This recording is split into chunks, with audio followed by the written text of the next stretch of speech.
I found was I was getting the better of them all the time.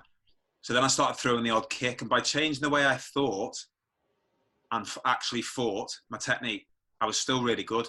And he said, right, let's have a proper sparring, 10-round sparring with this lad, Jamie, I think his name was. So the first 4 or 5 rounds, I dominated it. He couldn't get near me, but because I hadn't been training for a fight, my cardio, I just gassed out. So the last 6 rounds was me just covering up and still throwing the odd shot.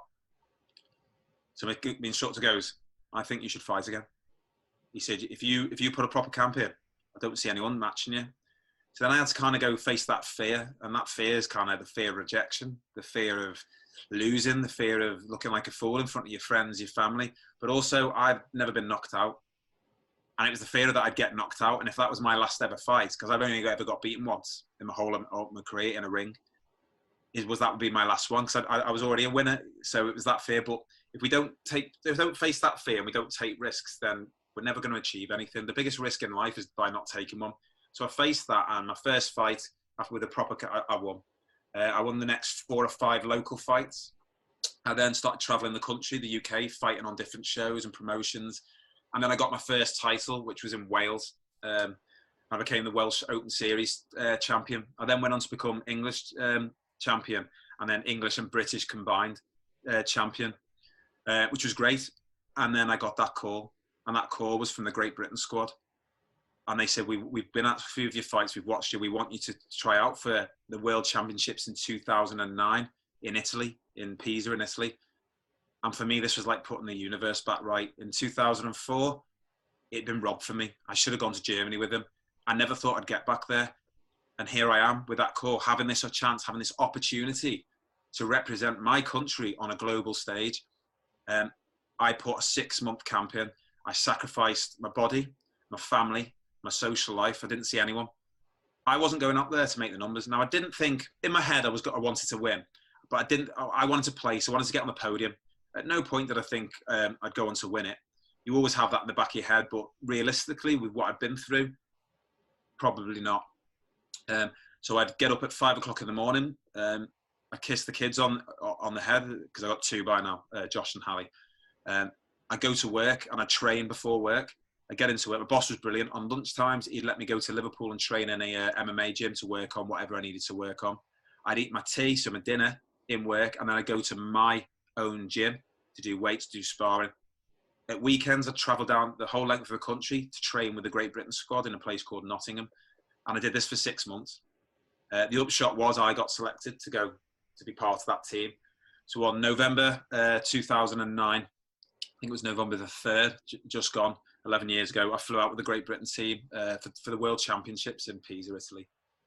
We did the opening ceremony. So it's not an Olympic sport, so it's not the Olympics, but it's the World Championships of kickboxing.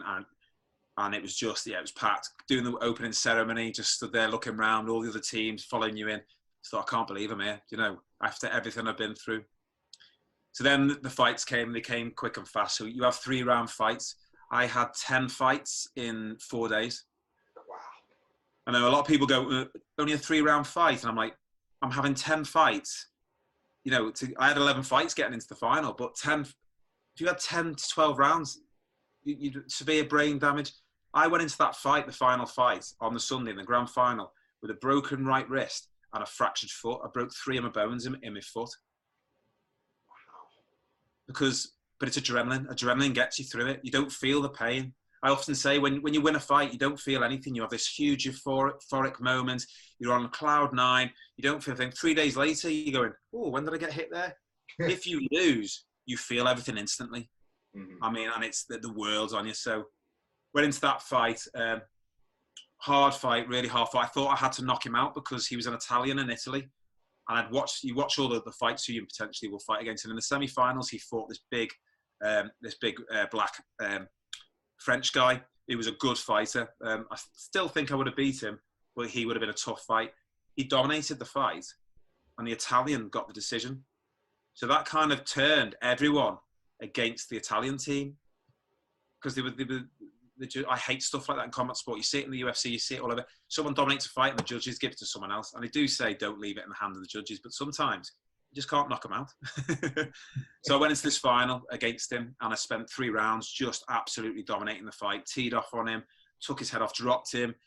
But fair play, I couldn't knock him out. And it came to the end, and I just remember being stood in that ring, just waiting for that hand going down, head down, like really nervous. And then my hand got lifted up, and this release of sheer emotion and joy just poured out at that point. In my head, no one had gone through what I'd gone through, had worked so hard and deserved so much to be there on that day and to become a world champion for Great Britain. A trainer came in, hugged me, and it was like all this anger and frustration about the accident and the limitations that it was going to put on me all came out. I must have been stood there for 5 minutes just sobbing. You know, I'm not big enough to say. I sobbed my eyes out because of the amount of what I had to go through to get to that point to win that. I don't think anyone ever had done. And it was just that sheer relief, that anger, that joy, that it was a mixed emotions of everything just broke. It was like a dam breaking, and it just all flooded out.